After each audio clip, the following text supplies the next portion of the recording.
Avez-vous déjà ressenti ce que vous faites?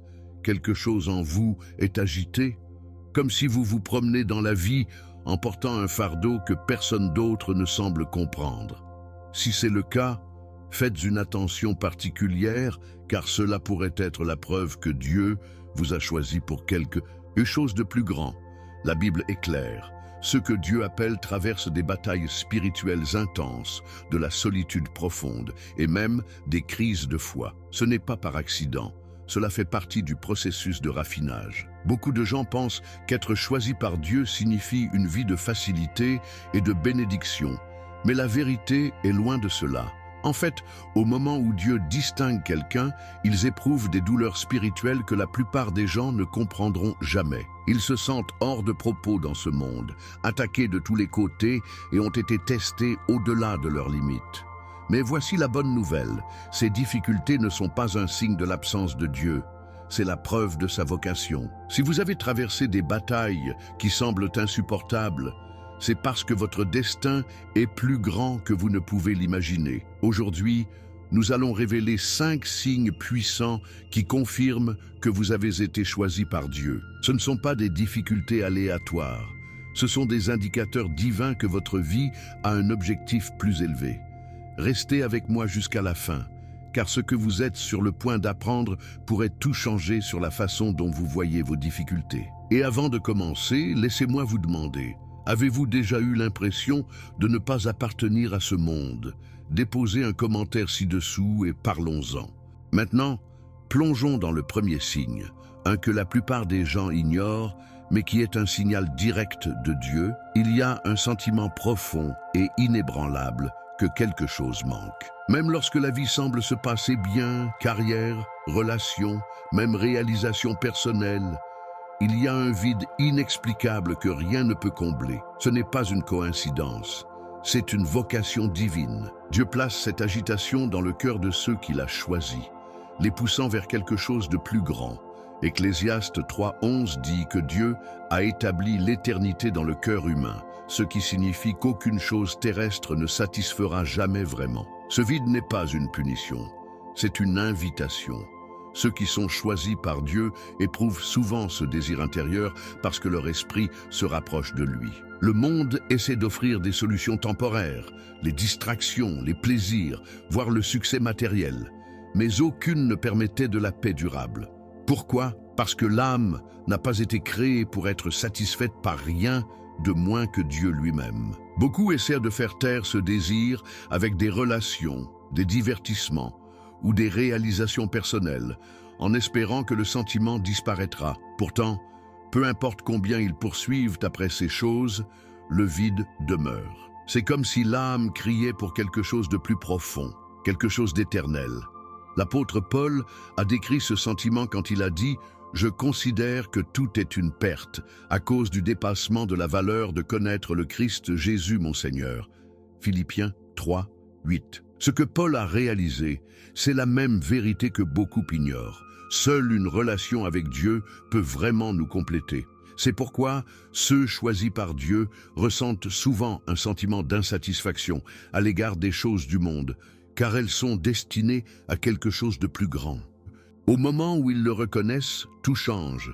Alors, comment réagir à cet appel? La réponse réside dans la recherche de Dieu intentionnellement. La prière n'est pas seulement un rituel religieux, c'est une conversation directe avec le Créateur. Jésus lui-même s'est souvent retiré de prier, même au milieu de son ministère. Luc 5:16. Si le Fils de Dieu avait besoin de temps seul avec le Père, combien en sommes-nous plus? Ceux qui sont choisis doivent cultiver cette habitude, mettre de côté les distractions et rechercher la présence de Dieu. Lire la Bible est un autre moyen puissant de nourrir l'âme. Le psaume 119-105 nous rappelle que la parole de Dieu est « une lampe pour mes pieds, une lumière sur mon chemin ». Le vide que les gens ressentent est souvent parce qu'ils marchent sans cette lumière. Ils trébuchent dans l'obscurité, ignorant que les réponses qu'ils recherchent sont déjà écrites dans les Écritures. Il est important de comprendre que l'agitation spirituelle n'est pas quelque chose à craindre. C'est la preuve que Dieu travaille, qu'il appelle quelqu'un de plus haut. Beaucoup des plus grandes figures de la Bible ont ressenti ce malaise avant d'entrer dans leur objectif divin. Moïse vivait dans le palais de Pharaon, entouré de richesses et de privilèges, mais il se sentait attiré par quelque chose de plus. Cette agitation l'a conduit à son appel en tant que libérateur d'Israël.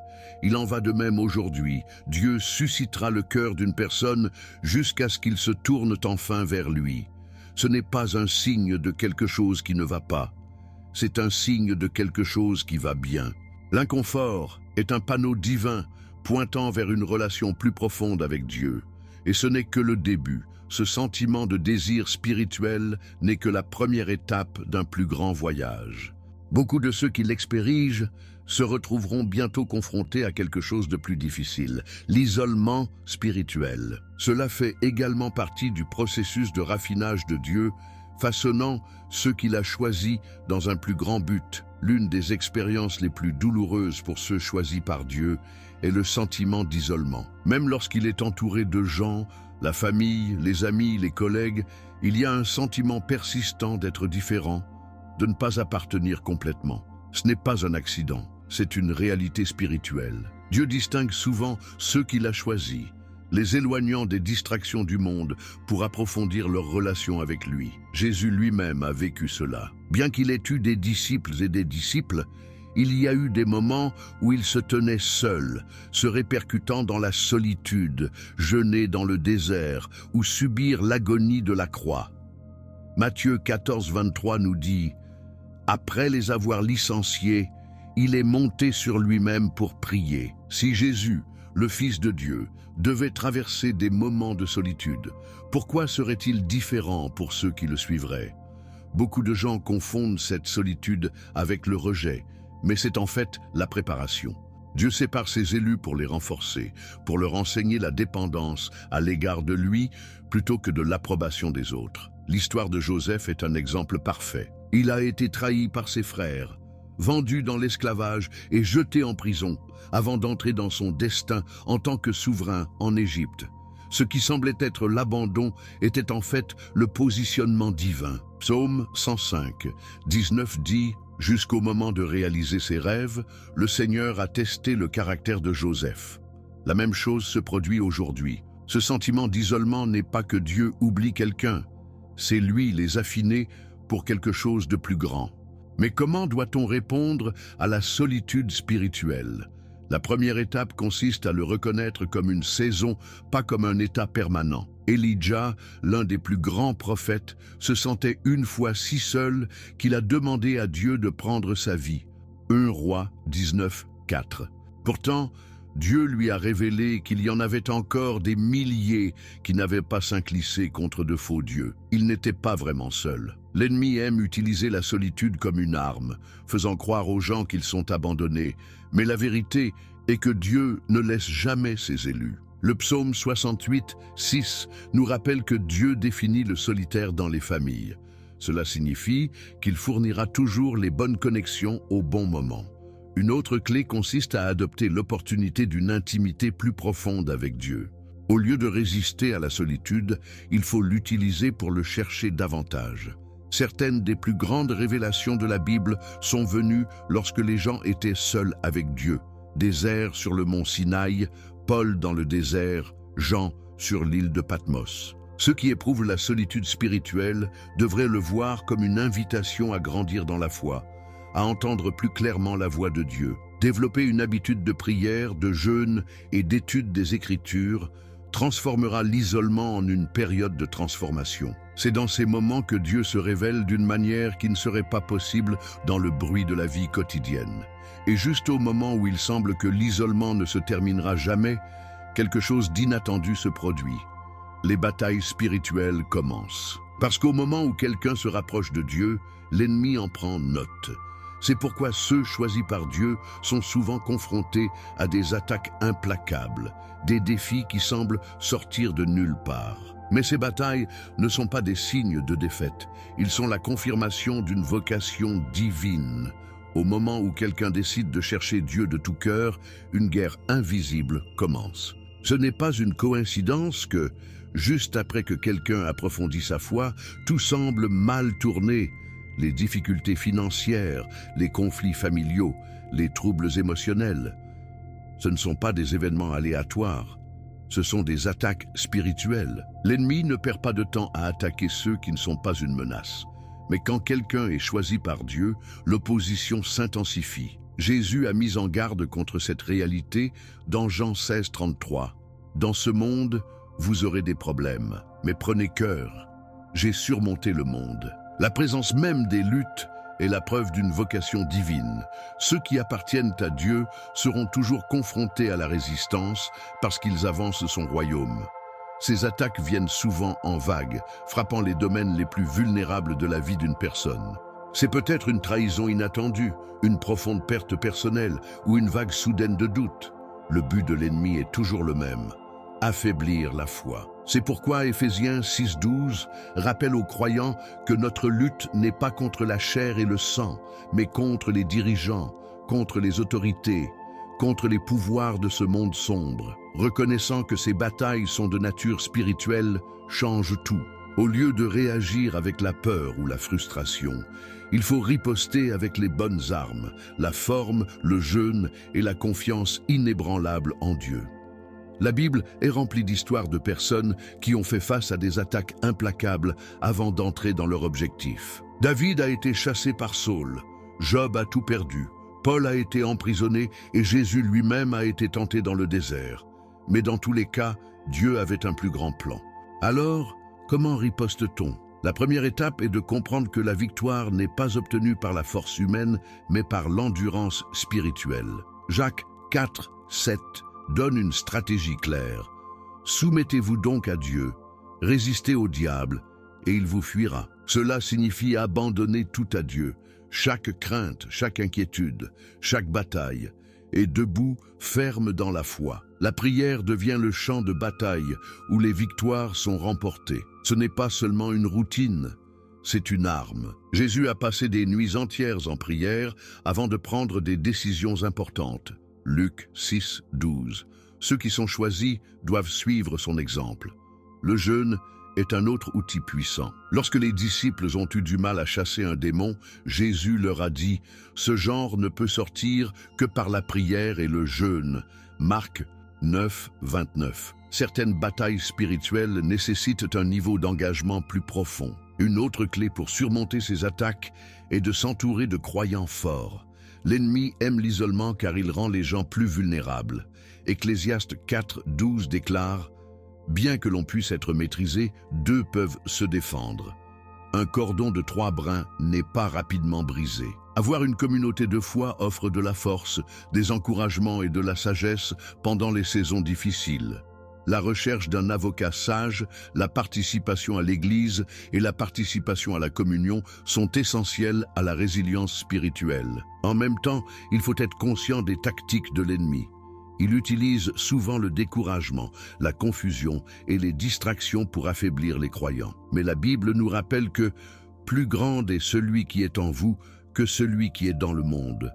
1 Jean 4, 4. Peu importe à quel point la bataille de Dieu est toujours plus grande, et tout comme ces batailles semblent sans fin, une autre réalisation sonne. Le monde lui-même se sent étranger. Un profond sentiment d'appartenance ne prend racine pas.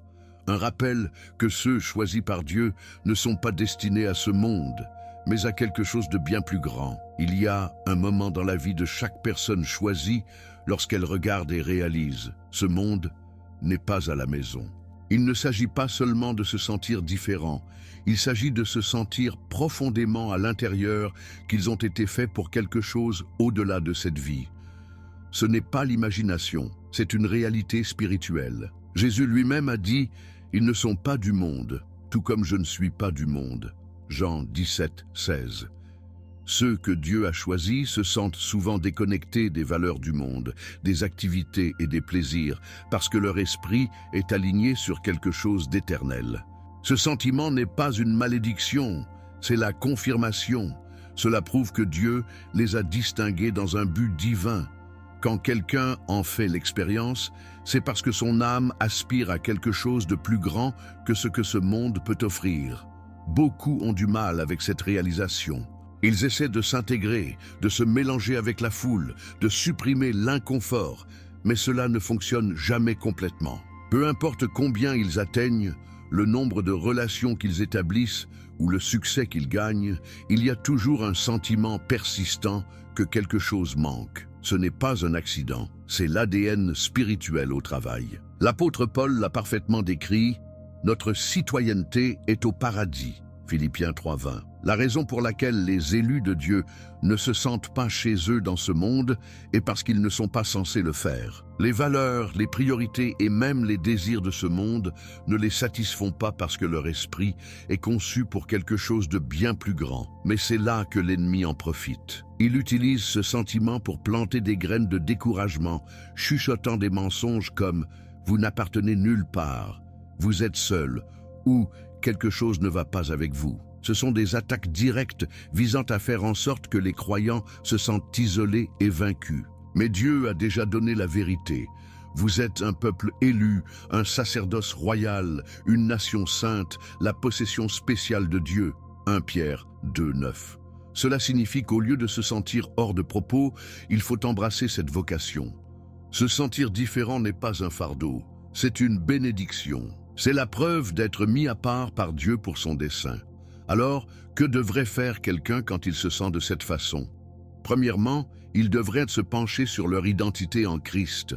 Le monde peut ne pas les comprendre, mais Dieu le fait. Au lieu de combattre ce sentiment, il devrait l'utiliser comme carburant pour grandir dans la foi.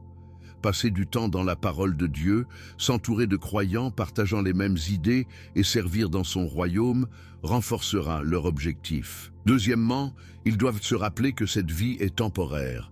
Hébreux 11:13 parle des grands hommes et femmes de la foi qui se considéraient comme des étrangers et des exilés sur la terre. Ce monde n'a jamais été censé être à la maison. L'inconfort n'est pas un signe de quelque chose de mal, c'est un signe de quelque chose de bien. C'est un rappel que la vraie récompense n'est pas encore à venir. Et juste au moment où quelqu'un commence à embrasser cette vérité, un autre défi survient, un qui secoue même les croyants les plus forts. Les épreuves deviennent plus intenses, les doutes se glissent, et la foi elle-même est mise à l'épreuve. C'est la dernière étape de la douleur spirituelle, le moment où tout semble incertain. Il arrive un moment dans le voyage de chaque personne choisie lorsque sa foi est poussée à la limite. Les prières semblent sans réponse, Dieu se sent éloigné et le doute commence à se glisser. Ce n'est pas un signe d'échec, c'est un test spirituel. Même les croyants les plus forts traversent des moments où ils demandent « Dieu, où es-tu » David, un homme après le cœur de Dieu, a crié dans le psaume 22:1 « Mon Dieu, pourquoi m'avez-vous abandonné ?» Même Jésus a fait écho à ces mots sur la croix. Si ces moments leur arrivaient, ils arriveront certainement à ceux que Dieu a appelés. L'ennemi veut utiliser ces épreuves pour briser la foi, mais Dieu les utilise pour affiner et renforcer son peuple. La question n'est pas de savoir si les essais viendront, c'est comment on les répondra. La partie la plus dangereuse d'une crise de foi est la tentation de s'éloigner. Beaucoup commencent à se demander si Dieu les entend vraiment, s'il s'en soucie vraiment. L'ennemi amplifie ses doutes, espérant éloigner les gens de la présence de Dieu. Mais Jacques 1:3 rappelle aux croyants que le test de votre foi produit de la persévérance. Les procès ne sont pas des punitions, ce sont des préparatifs. Regardez Job, il a tout perdu, sa santé, sa richesse, même sa famille. Pourtant, à la fin, Dieu l'a restauré et l'a béni encore plus qu'avant. Job 42:10. Ceux qui tiennent à travers la tempête se retrouveront plus forts, plus sages et plus profondément connectés à Dieu que jamais. Alors, comment survive-t-on cette saison? Premièrement, en se souvenant que la foi ne concerne pas les sentiments. Il s'agit de confiance. Les sentiments changent, mais la parole de Dieu reste la même. Lorsque les émotions disent « Dieu m'a abandonné », la Bible dit « Je ne vous quitterai jamais ni ne vous abandonnerai ». Deutéronome 31:6. Deuxièmement, en restant dans la prière même quand on a l'impression que personne n'écoute. Jésus a enseigné à Luc 18:1 que ses disciples devraient toujours prier et ne pas abandonner. Le silence ne signifie pas l'absence. Parfois, Dieu teste à quel point une personne lui fait vraiment confiance. Ceux qui traversent la prière finiront par entendre à nouveau sa voix, plus forte et plus claire qu'auparavant. Une autre clé concerne les promesses de Dieu. Lorsque le doute murmure, il faut déclarer à haute voix la vérité de Dieu. Les Écritures ne sont pas seulement un livre, c'est une arme. Jésus lui-même l'a utilisée pour combattre la tentation dans le désert, répondant à l'ennemi avec « Il est écrit ». Matthieu 4, 4. C'est la stratégie pour surmonter chaque attaque spirituelle. S'entourer de mentors pieux et d'une communauté de foi forte est également essentiel. L'ennemi veut que les croyants s'isolent, mais Ecclésiaste 4, 9, 10 dit « Deux vont mieux qu'un. Si l'un d'eux tombe, l'un peut aider l'autre. » Il est essentiel de rester connecté à ceux qui encouragent la foi. Et puis, juste au moment où le procès semble insupportable, quelque chose de miraculeux se produit. Rupture. Ceux qui endurent se retrouveront transformés. Leur foi ne sera plus basée sur les circonstances, mais sur le fondement inébranlable de qui est Dieu. Et à ce moment-là, ils réaliseront quelque chose de puissant. Chaque douleur, chaque lutte, chaque instant de souffrance était la preuve que Dieu les avait choisis tout au long. Vous êtes arrivés à la fin, et maintenant vous savez, ces difficultés auxquelles vous avez été confrontés ne sont pas aléatoires. Ils sont la preuve que Dieu vous a distingué pour quelque chose de plus grand. L'agitation spirituelle, la solitude, les batailles implacables, la sensation de ne pas appartenir et même les crises de foi, tous des signes que Dieu vous façonne, vous renforce et vous prépare à son but divin. L'ennemi ne se battrait pas si fort contre vous si vous n'étiez pas une menace. Mais voici la clé. Vous n'êtes pas seul dans cette bataille. Alors maintenant, je veux avoir de vos nouvelles.